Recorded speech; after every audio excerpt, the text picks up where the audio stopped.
So on Coach, I thought this is brave for two people, me and someone who's going to volunteer. I thought we would do a live demonstration of the Coach model today. So when we get to that point, and I'm letting you know, so you can think, do you want to get involved in it today? I'll be looking for a volunteer who's got a bit of a career conundrum, like an opportunity or challenge that I could just sort of demonstrate the Coach approach on. Obviously, I'm going to be doing it way faster than I would do in reality, because I just want to show you kind of how it would work. But keep in your mind, would you like to volunteer for that today? Thinkers and doers. Okay, so before I go on to that, back to the point on 300 episodes. If you haven't seen this, it's well worth downloading. And of course, I would say that because we've created it. But this is the pod book that we have created to celebrate 300 episodes, because I feel like celebrating is just a little bit egotistical, and so we tried to make it useful. So we pulled together all of the pod sheets that we have created into one ginormous workbook, the Squiggly Careers pod book. Come back, and you can download that and share it. So please, share it with your team, share it on social media. I hope that it is a useful resource for people. Also this and also the A to Z of Squiggly Careers really shows to me the value of consistency, because every week we spend about 3 hours pulling these together. So obviously Sarah and I do the podcast, then Vivi and the team listens to the podcast and creates the pod sheet, and then I review the pod sheet, and then we publish it. It takes about 3 hours every week. And in and of itself, you're creating one useful pod sheet. But if you keep at it for 2 years, you create a pod book. And it's a bit like the podcast for me. You keep at it, and then you can create something. And the A to Z of Squiggly Careers, which is a document you can get on our website, that was a social post that we did every week for 6 months, and then you get a book. You get the A to Z of Squiggly Careers. So I think I've learned quite a lot from that. Just consistently doing something can result in something bigger by the end of it. So just stick with it. But yeah, use it, share it. But onto the Coach approach. So on the podcast, we talked about, when you're taking a coaching approach, the reason that you might want to do this is because you can help somebody to increase their self-awareness, and you can accelerate their action. So I guess there's a why and a when you might want to help someone with a coach approach. You don't have to do it in every conversation. Like if someone said to me, Helen, do you know anyone that could help me with a writing course? I wouldn't be like, oh, let me help you with your self-awareness before you take action and ask you why you want to write. And is this the most important skill? They might just want me to make an introduction. So not every conversation you have with someone needs to be about taking a coach approach. But I think that it is most useful when in a squiggly career, someone's in a bit of a knotty moment. So they've got a situation that feels a little bit difficult. Like they don't know what to do. They don't know what decision to make. They don't know how to approach it. It's something they may be finding a bit overwhelming. That's kind of what we think about as knotty moments. And you could just give them the answer. You could go, well, to be honest, this is what I do. But actually, when we give people the answers, we take away accountability. Every time we coach them, we help them to think it through, and we are more committed to the ideas that we generate for ourselves. So if you'll help me to think through my situation so that I come up with my own solutions, I am more likely to take action with that, rather than if you go, well, to be honest, Helen, if you just wrote that email and did this, you probably work out. And I'd be like, yeah, I could do that. You're not really helping someone for the future as well. You're just solving that situation in that moment for them. So that's when I would use it. Why? To accelerate their awareness and action. If you spot someone's in a bit of a knotty moment, and you don't need to be a manager or a mentor, you could just be a friend. You could just be you could just say, look, do you want to talk it through effectively? And that's what you're helping. You're helping them to think it through. That's really what we're talking about with the coach approach. So you don't need to be a coach. You don't need to have a manager role to do this. You can coach anybody. So the 3 things we talk about. First one are mindset and understanding a bit about people's default mindsets, default responses to squiggly situations. So I'll talk that through really quickly. Second thing we talk about is the skill set, which, let's not overcomplicate it. It's about listening and questioning. That's it. They are sort of simple skills, but hard to learn, I would say, or hard to do well. And then the last one is the toolkit, which is the coach model. So I'll just talk these through really quickly so that you've got that kind of our understanding of why we think these are important. This is probably the one that I want to spend the most time with you on today, because I want to demo it for you, because I think the coach model is the most useful framework. So the mindset point that we talked about is when people are faced with these sort of squiggly situations, so they've got knotty moments where they don't know what to do, people tend to default to one of two ways of responding. So they will either respond to it by really thinking about a situation. It will go round and round and round their head. They are considering all the ins and outs. They are talking to lots of people. They're getting loads and loads of data. It can feel quite overwhelming. They can think so much that it will stop them sleeping. Like they can't stop thinking about this situation. And in their mind, thinking is the way that they solve it. But unfortunately, sometimes thinking means they never solve it because they never actually go and do anything with it. And so they kind of get stuck in this thinking spiral.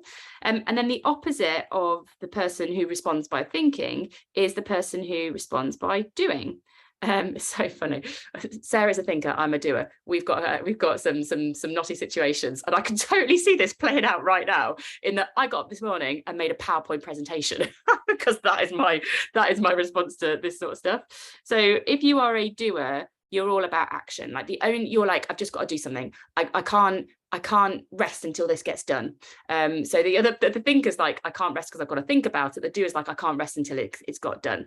Now, it's not that thinking or doing is bad. It's just that if you're trying to support someone who's in a bit of a knotty situation, you might want to adapt your approach depending on what someone is defaulting to. So for example, if you've got a friend, a colleague who is a bit more thinker in the way that they respond to these sorts of situations, you need to sort of get them to be more specific, because they've got this tendency to spiral. You want to ask them questions that are very sort of what and when based. Okay, so what could you do next, and when could you do that by? Because it sort of gets them out of their head and into action, but in a way that's not too scary. You're not forcing them to do anything, you're just forcing them to get a bit more specific about what they could do. Now, if you've got a doer, someone like me who rushes to create PowerPoints or sends the email, or that's their response is all about action, you really want to sort of ask them why. Okay, well, why is this so important to you? Why is this affecting you in this way? Like, to get them to just almost slow down a little bit and think things through. Or it's a who question, because doers tend to become, when they are in a situation that's a bit knotty, the way they respond to it is very independent. I need to act. And they can leave people behind them and make people feel quite left out by it. It's like the bull in the china shop thing. And so you want them to think, well, who could help you? Who could you learn from? Who has been in this situation? So that they can identify other people around them that could help them. So it's just a sort of little subtle nuances to the types of questions that you might ask when you are talking to someone in one of these situations. Any questions on that? Any thoughts? Any thoughts or questions? You don't have to. I actually find it quite useful thinking this through for myself now. I'm like, I'm a doer who should be asking some whys and whos of herself. Any questions about that? We have done a whole podcast actually around thinking and doing mindsets. So if it's something that, again, you are a thinker or a doer probably by default, and this will affect you and your development. So it might be worth listening to that podcast if you think, oh, I'd like to dive into this a little bit more, because we have done that before. Okay. Can you be a bit of both? You can be a bit of both, Ruth, but it's more like the default that you have. So, and the ideal is to be a bit of both. You will always have a default response to a situation, but it's recognizing that we kind of want to bring our thinker and doer brain together. Because if you think about what I said before, thinkers are amazing at the awareness, because they've got all that knowledge, they dive really deep, and doers are amazing at the action. And what we are trying to do is to be a bit of both. So we do want to be a bit of both, but it's sort of just recognizing, I know that I'm a doer by default, therefore I need to bring my thinker brain in. Or I know that my response to the situation will be to think it through, so I need to work out when I need to pause the thinking and move to doing. So it's that. Do you think taking into account preferences like MBTI is a good stage?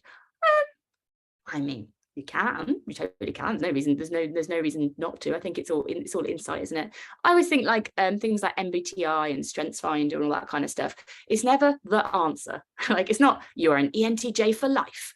It is just it's an input. So if you're interested in it, I would maybe look at that and see, in your profile, could you see any of this sort of thinking or doing coming out in it? All right, let us move on to Skillset. Within Skillset, there is sort of questioning and there's listening. They're the two things. One of the things that I find really useful when you're thinking about the types of questions that you ask someone, if you're taking a coaching approach, let's imagine it's a colleague, okay? And remember, you're trying to help them with awareness, you're trying to help them with action. And there are 3 depths that your questions can go to in terms of them and their awareness that informs their action. Let me explain, it'll make sense. So let's imagine you're snorkeling and level 1 questioning is just slightly above the surface. Okay, you've got your snorkeling equipment on and you're just sort of shallow snorkeling at this moment in time. So level 1 questioning is that sort of level, and it's all about facts about a situation. So you might go, okay, what's going on? When is this happening? When has it happened before? What meetings is it happening in? It's all very fact-based questioning. It's it's useful to get the insight about what's happening about a situation, but you're not going to change a lot at a fact level. Right? It's just information, but it's a good way to warm someone up. Like if you're taking a coaching approach, it's a good place to start because it's quite easy. It's quite easy here. Level 2 questioning, we're diving a bit deeper here. This one's more about feelings. So you might go, okay, I can see the situation now. Thank you for sharing those details. How is this actually making you feel? And you want to give some pauses here. And someone might say, well, to be honest, I'm really frustrated. I'm a little bit hurt. I'm surprised by this situation. And you just want to just give them the space here to talk this through. Once people start identifying with the emotions, this starts to become a much more personal conversation. The facts are a bit generic and everyone's seeing this stuff. The feelings are personal. And getting someone to understand how a situation is affecting them means that they are more likely to engage with an action, because we're just connecting to this more deeply. Then the 3rd level, this is when we're going really deep, level 3 questioning, deep, is when we get into fears. Okay, all right, so if you did give that person feedback, if you did apply for that job and you didn't get it, if you did start a side project, what is the worst thing that can happen? What are you really worried about in this situation? And like, what are you worried about? And what is the worst thing that could happen if you really get into the fears? Like well, I'm worried that it might be the end of my friendship. Oh, I'm worried that it might be the wrong decision and people will see me as a failure. Oh, I'm worried that it won't work and I will rock the stability of my family, like all this kind of stuff. So what you're getting into there is, okay, people won't like me, or stability or failure. You're getting into some really deep rooted assumptions that will be holding this person back. And if you can work at that level, because it probably isn't about the meeting where someone was a bit rubbish or the presentation that went a bit wrong. It is probably, the issue is about a fear of failure or a need to be liked or a worry about stability or success. It's deeper. Now, if you can work at this level, this is where you can really help people. Now, I know this is a skill. And so it's just, first of all, I would say it's for you to be aware that when you're coaching someone, just to think, what level am I diving at with my questioning? Because the deeper you dive, the more you'll be able to help them.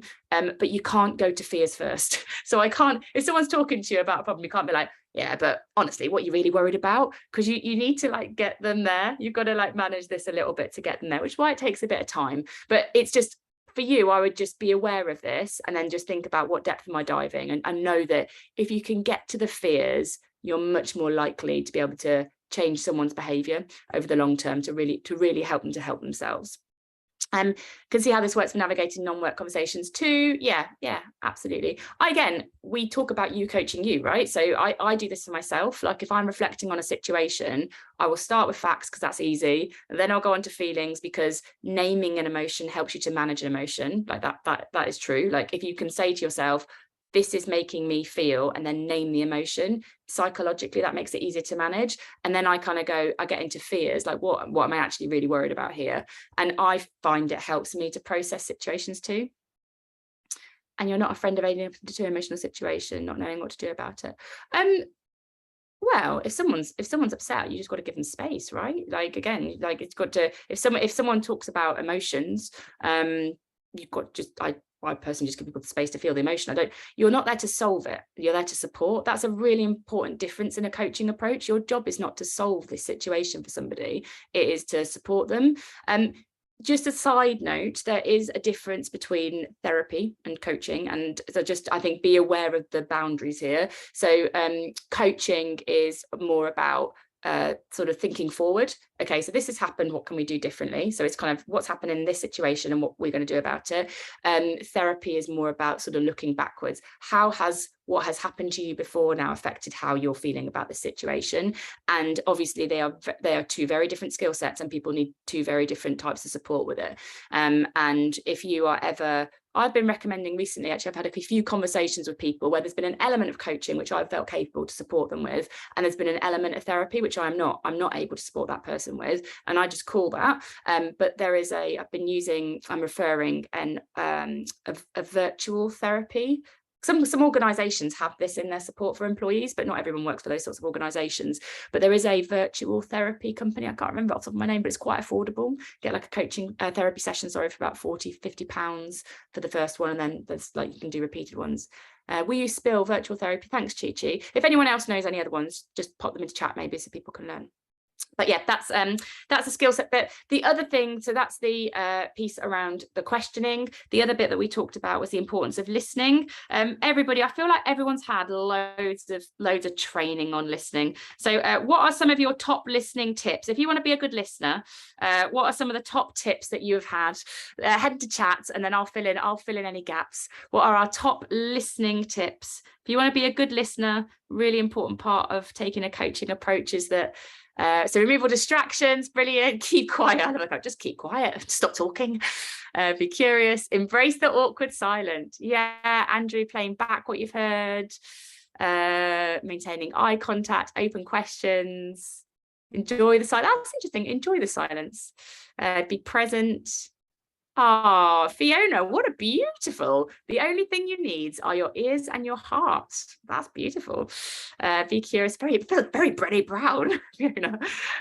Open body language, listen for 70, talk for 30. Yeah, Amici, I'm in that kind of balance. I don't always get it, but that's sort of my aim is always that. I slow down my breathing and lean back. That's interesting, Rima, leaning back. Does that leaning back is sort of almost like you are leaning back from that conversation so the other person can lean into it? Is it that interesting? Patience. Yeah. I think as well with taking a coaching approach, it's important that, again, success isn't solving it. You know, sometimes it feels nice to give people the answer. It feels quite validating. And like, you're like, oh, I know how to do this, just do this. And it feels, you're like, great, I've added value. This is not about your validation. It's about somebody else's space to think. And that's what you're helping them with. You're helping them think, you're helping them reflect, and that is the validation that you've created the space and the time for someone to think something through, not that you've solved it for them. A couple of other listening tips that I will go through super quickly. Using someone's name is really interesting. So we're very attached to our name. So when you're coaching someone, if you can say, so Amici, I hear what you're saying, or I might say, Rima, that sounds like a really tough situation. Like, we're very attached to our names because we've had them for quite a long time, and we identify with them. So when you use someone's name, it makes them feel like you've been listening to them. The other thing is listening language. So what I said there was like, Rima, that sounds hard, or Chi-Chi, I hear what you're saying. The hear and sounds are very specific listening words that when you say them makes people feel heard. It's a funny thing that goes on in our brain, but we associate those with like listening words. So if I go, that sounds hard, you think Helen has heard what I'm saying. So you can use those to really make someone feel like you care, that you're there with them. The other thing, I think it was Andrew mentioned this, playing stuff back, really useful for both people, for you and the person that you're taking a coaching approach with, because you create quite a lot of clarity. You're like, look, this is what I've heard you say in the last 5 minutes, and you play it back. And then it sort of sometimes helps people to hear what they have said, because they probably haven't heard what they've said when they were saying it. Does that make sense? You know, when someone's they're just spinning a little bit and spinning and saying, then when you play it back, it helps them to get to clarity. A kind of useful thing. And then we talked earlier, Amici mentioned sort of like a ratio. It's really useful for you to think about your talk listen ratio. And Amici said that 30% talk, 70% listen. Is a really good ratio to aim for. I would say it is hard. It's really, really hard to do. And I think the most important thing is for you to reflect on after a conversation where you've intentionally taken a coaching approach, then what was the ratio like, and what would you maybe do differently next time if it didn't quite feel like that. Last thing I want to talk about was this coach thing. Is anybody brave enough to give it a go with me? We've got a couple of minutes. I'd love to give it a go. If you're not, I'll talk it through. Oh, Amal, you star. Okay, Amal's going to do it. So let me just explain really quickly. The coach is a framework that you can follow to structure a coaching conversation so that you're not trying to control the conversation. You're just trying to give it a flow to follow, is what I would say. So it's not over structured. It's just a flow to follow. It stands for clarity. So the first thing we try to do is get clarity. Options. So we're trying to generate some options. Action. So we're trying to help someone focus on what they could do. Confidence, trying to help someone to understand, are there any things that might get in their way of taking this action, so they can think that through rather than just ignore it. And then the last thing is help. Like, who or what do they need help from? So Amal, let's start here. What is a situation that would be useful for us to talk through? Okay, thank you. So I'm not camera ready, but I can talk. So the situation is almost like I'm given a new I actually applied for a new position, which is looking after PhD students. And it's kind of like really heavy paperwork and milestones meeting and all of those kind of like compliance and so on and so forth. But then there is an element of it which is always get missing. It's kind of like around the capacity building for those PhD students. So there is huge tensions between those two both. And it kind of like, I think the situation I'm finding myself is almost like I'm paperwork heavy, trying to do all the compliance and things like that. And I don't have the space or the time to think about what type of development or kind of like those open conversations with the PhD students and then developing something that would help them. Okay, so thank you for sharing that. So I think what I've heard, but let me know, is that there is a conflict between your sort of the capacity that you have to do some of the things in the job and the desire to sort of help people with the capability as well. It's sort of like, I don't have enough time to do all the things I want to do, and that's going to mean that I can't develop the people that I want to. Is that right? Absolutely, yes. Yeah, yes. So what we're trying to resolve is, how can you do your job balancing some capacity constraints while also helping people with their capability, the PhD students with their capability? Yes, yeah. Good. Okay. What have you considered so far? Okay, so I considered almost having a conversation with the PhD students just to know some kind of like the generic issues or the generic matters that they might be experiencing, and then to come up with some priorities or something like that. Another thing that I thought about is almost focusing on quality rather than quantity. For example, I might just aim for one session per term for kind of like a development, which it could be doable. Another option is almost to see what is actually available within the university. So it's almost like I act as someone who would look at relevant things, and then I point the PhD students to those ones. Okay. Now, if I had more time, everyone, and Amal, if I had more time, I would basically be saying, what else could we do? Who do you see doing this well? What would they do? I'd spend a lot of time in options. I think this is one of the most important parts. This is kind of really thinking this through, because these are the things that Amal's already thought through, to be honest. And for whatever reason, they're not being worked on right now. So we're trying to get even more. So then what we would do, and again, I'm conscious of everyone's time. So what we would then do, what does the O stand for? Options. Sorry, that's my writing. It stands for options. So at this stage, you're just trying to help somebody generate loads of ideas. And so Amal had 3 there. We could have kept going and gone, anything else? Who does it well? What's a constraint getting in the way? What would you do if it wasn't there? I'd spend loads of time in options. What we would do in action is I would say to Amal, okay, so I'd play back all of the different options that we'd worked on. And I'd say to Amal, which one or two of these feels most effective for you right now? in the interest of time, we're not going to do that, if that's okay, Amal, but I just want to, I want to make sure I work it through. But Amal, I'm really happy to pick up on this afterwards. Like if you want to email me afterwards, I'm really happy to continue this conversation. Not today, but we can do it in the next couple of days or something. So you've been brave enough to volunteer, so really happy to pick it up. But we go to action. So you'd want someone to pick one or maybe two that they could take forward. Then the confidence bit is you want to give someone a scale. So let's say Amal said, okay, I'm going to basically act as a curator so that I put the people in touch with other resources in the university. I would say, okay, Amal, on a scale of 1 to 10, how confident do you feel taking that action? And Amal might say, oh, I don't know, 5 out of 10. And I would say, what would it take for you to be a 7, for example? And Amal might say, oh, maybe doing it with somebody else. So I wasn't the only curator, like having a community that we could connect people to, something like that. I don't know. I have no idea, Amal. And then the last thing that you get to is help. And here you're saying, okay, so who could help you, or what help do you need? And it's just helping someone to see that while you're trying to get them to think this through for themselves, they don't have to act alone. And so getting them to think about the detail of what support they might need or who they might need support from can just help them to be more specific with people.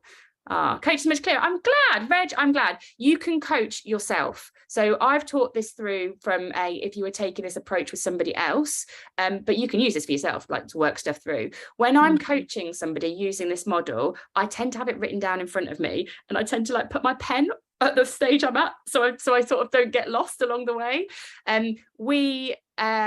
This is detailed loads in our book as well, so we've got loads of these like models in our book, You Coach You, and actually if you go on our website you can get the some of the resources from the book for free, so it might be worth having a look on the books page so that you can get that.